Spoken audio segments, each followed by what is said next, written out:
दोस्तों, असित क्विज अकादमी में आपका स्वागत है। आज के एमसीक्यू क्विज में पिछले 5 वर्षों के पेपर को खंगालने के बाद सबसे महत्वपूर्ण प्रश्न तैयार किए गए हैं जो आपको कम समय में अधिक अभ्यास करने में मदद करेंगे और आपकी सफलता सुनिश्चित करेंगे। चलिए इस ज्ञानवर्धक क्विज को प्रारंभ करते हैं। आज का पहला प्रश्न आपके सामने है। वियना कांग्रेस की मेजबानी किसने की थी? वियना कांग्रेस की मेजबानी किसने की थी? आइए ऑप्शन देखते हैं।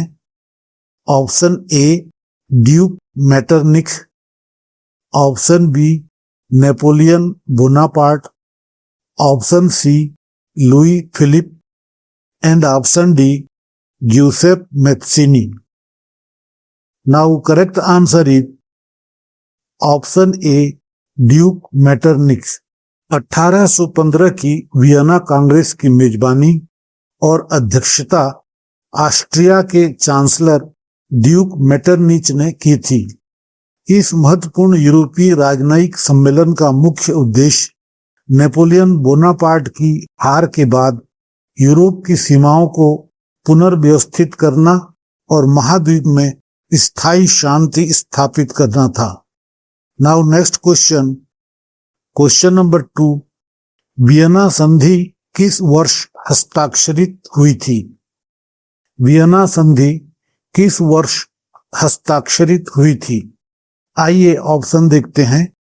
Option A 1804, option B 1815, option C 1830 and option D 1848।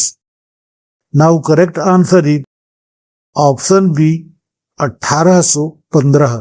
Napoleon Bonaparte की हार के बाद यूरोप की सीमाओं को पुनर्व्यवस्थित करने और महाद्वीप में शांति बहाल करने के लिए 9 जून 1815 को प्रसिद्ध वियना संधि के अंतिम अधिनियम पर हस्ताक्षर किए गए थे। Now next question, question number 3। Waterloo के युद्ध में नेपोलियन की हार कब हुई थी? वाटरलू के युद्ध में नेपोलियन की हार कब हुई थी? आइए ऑप्शन देखते हैं। Option A 1812, option B 1814, option C 1815 and option D 1820। Now correct answer is option C 1815। इस ऐतिहासिक लड़ाई में नेपोलियन की फ्रांसीसी सेना को ब्रिटिश गठबंधन सेना और प्रशियाई सेना के हाथों निर्णायक हार का सामना करना पड़ा था। 18 जून 1815 को यह हार नेपोलियन के शासन और उनके प्रभुत्व वाले नेपोलियन युग के अंत का कारण बनी थी। Now next question, question number 4। 18वीं शताब्दी के मध्य में यूरोप के कुलीन वर्ग की प्रमुख भाषा कौन सी थी? 18वीं शताब्दी के मध्य में यूरोप के कुलीन वर्ग की प्रमुख भाषा कौन सी थी? आइए ऑप्शन देखते हैं। ऑप्शन ए अंग्रेजी, option b German, option c French and option d इतालवी। Now correct answer is option c French. Europe के कुलीन वर्ग की प्रमुख भाषा फ्रेंच भाषा कूटनीति, बौद्धिक चर्चाओं और राज दरबारों में उच्च वर्ग के बीच संपर्क और अभिजात वर्ग की भाषा के रूप में व्यापक रूप से इस्तेमाल की जाती थी। Now next question, question number 5। जॉल्वे राइन क्या था? जॉल्वे राइन क्या था? आइए ऑप्शन देखते हैं। ऑप्शन ए एक राजनीतिक दल, ऑप्शन बी एक सीमा शुल्क संघ, ऑप्शन सी एक क्रांतिकारी संगठन एंड ऑप्शन डी एक धार्मिक संस्था। Now correct answer is option B, एक सीमा शुल्क संघ। जाल्वेराइन, जिसे जर्मन सीमा शुल्क संघ भी कहा जाता है, 1834 में प्रशिया की पहल पर स्थापित एक आर्थिक गठबंधन था। इसका मुख्य उद्देश्य जर्मन राज्यों के बीच आंतरिक शुल्कों को समाप्त करना और एक समान बाहरी शुल्क लागू करके मुक्त व्यापार क्षेत्र बनाना था। प्यारे दोस्तों, हमारा लक्ष्य है कि आपको सरल भाषा में प्रामाणिक, त्रुटि रहित और परीक्षा में संभावित प्रश्नोत्तर एक ही स्थान पर मिले, जिससे आप कम समय में ज्यादा अभ्यास कर सकें। हम सामग्री को आसानी से समझने और याद रखने योग्य बनाने पर ध्यान केंद्रित करते हैं। कम समय, ज्यादा तैयारी और हर सवाल एग्जाम इम्पोर्टेंट है। 10th बोर्ड परीक्षा में निश्चित सफलता के लिए असित क्विज अकादमी को अभी सब्सक्राइब करें। हम आपकी सफलता के लिए महत्वपूर्ण प्रश्न लाते रहेंगे। क्विज में अंत तक बने रहिए, बहुत कुछ सीखने को मिलेगा। आइए अगले महत्वपूर्ण सवाल की ओर चलते हैं। Now next question, question number 6। जाल्वेराइन सीमा शुल्क संघ की स्थापना कब और किसकी पहल पर की गई थी? जाल्वेराइन सीमा शुल्क संघ की स्थापना कब और किसकी पहल पर की गई थी? आइए ऑप्शन देखते हैं। ऑप्शन ए, 1834 में प्रुशिया की पहल पर। ऑप्शन बी, 1815 में ऑस्ट्रिया की पहल पर। ऑप्शन सी, 1848 में फ्रांस की पहल पर। एंड ऑप्शन डी, 1871 में जर्मनी की पहल पर। Now correct answer is option ए, 1834 में प्रुशिया की पहल पर। जाल्वेराइन एक जर्मन सीमा शुल्क और आर्थिक संघ था। इसकी स्थापना 1 जनवरी 1834 को प्रशिया की पहल और नेतृत्व में हुई थी। इसने अधिकांश जर्मन राज्यों को एक एकल आर्थिक क्षेत्र में बांधा, आंतरिक शुल्कों को समाप्त किया और मुद्राओं की संख्या को घटाकर 2 कर दिया। इस कदम ने जर्मन लोगों में आर्थिक राष्ट्रवाद को बढ़ावा दिया और अंततः 1871 में जर्मनी के राजनीतिक एकीकरण की नींव रखी। Now next question, question number 7। ग्यूसेपे Mazzini का जन्म कब और कहां हुआ था? ग्यूसेपे माज़िनी का जन्म कब और कहां हुआ था? आइए ऑप्शन देखते हैं। Option a, 1805 Genoa. Option B, 1815 Vienna.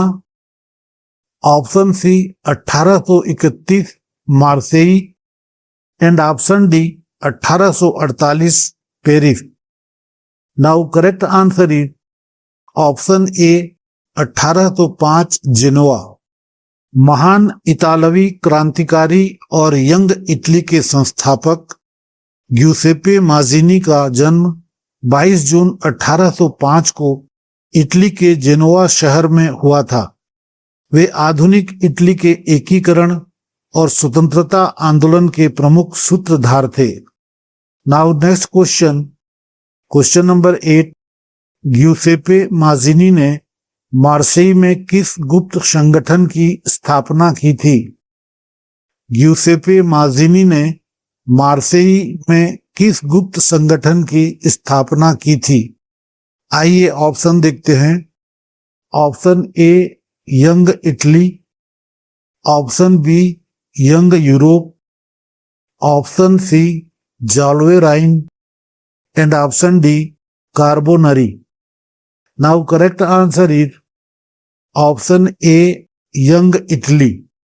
ग्यूसेपे Mazzini ने मार्सेई में यंग इटली नामक गुप्त संगठन की स्थापना 1831 में की थी। इसका मुख्य उद्देश्य इटली को विदेशी शासन से मुक्त कराना और छोटे छोटे राज्यों में विभाजित इटली को एकीकृत करके एक स्वतंत्र, संप्रभु और गणतंत्रात्मक राष्ट्र बनाना था। Now next question number 9। Burn में यंग यूरोप नामक गुप्त संगठन की स्थापना किसने की थी? बर्न में यंग यूरोप नामक गुप्त संगठन की स्थापना किसने की थी? आइए ऑप्शन देखते हैं। Option a Count Cavour, option b Giuseppe Mazzini, option c Garibaldi and option d Otto von Bismarck. Now correct answer is option b Giuseppe Mazzini.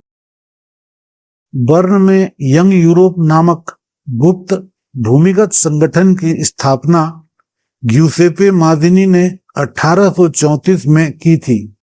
यह एक अंतर्राष्ट्रीय राजनीतिक संगठन था जिसका उद्देश्य पूरे यूरोप में राष्ट्रीय एकता, स्वतंत्रता और लोकतंत्र के लक्ष्यों को बढ़ावा देना था। Now next question number 10। जब फ्रांस छींकता है तो बाकी यूरोप को सर्दी जुकाम हो जाता है। यह प्रसिद्ध कथन किसका है? जब फ्रांस छींकता है तो बाकी यूरोप को सर्दी जुकाम हो जाता है। यह प्रसिद्ध कथन किसका है? आइए ऑप्शन देखते हैं। Option A Napoleon Bonaparte, option B duke Metternich, option C Otto von Bismarck, option D Giuseppe Mazzini. Now correct answer is option B duke Metternich. Austria के चांसलर ड्यूक मेटरनिख ने 19वीं सदी में यह बात इसलिए कही थी क्योंकि फ्रांस में होने वाली हर राजनीतिक उथल-पुथल या सामाजिक बदलाव का असर पूरे यूरोप के अन्य देशों पर पड़ता था। दोस्तों, जो आज पढ़ रहा है वही कल आगे बढ़ेगा। खुद पर भरोसा रखिए, आप कर सकते हैं। रुकिए मत, लगातार अभ्यास ही सफलता की कुंजी है। इस सीरीज का अगला भाग 3, जिसमें बहुत मेहनत से बनाए गए महत्वपूर्ण प्रश्न हैं, बहुत जल्द आने वाला है। जरूर देखिए। आपने कितने सवाल सही किए कमेंट में लिखिए। कम समय में अधिक अभ्यास और सफलता के लिए चैनल असित क्विज अकादमी को सब्सक्राइब कीजिए। वीडियो पसंद आए तो लाइक जरूर करें और दोस्तों के साथ शेयर करना ना भूलें। शुक्रिया दोस्तों। जय हिंद।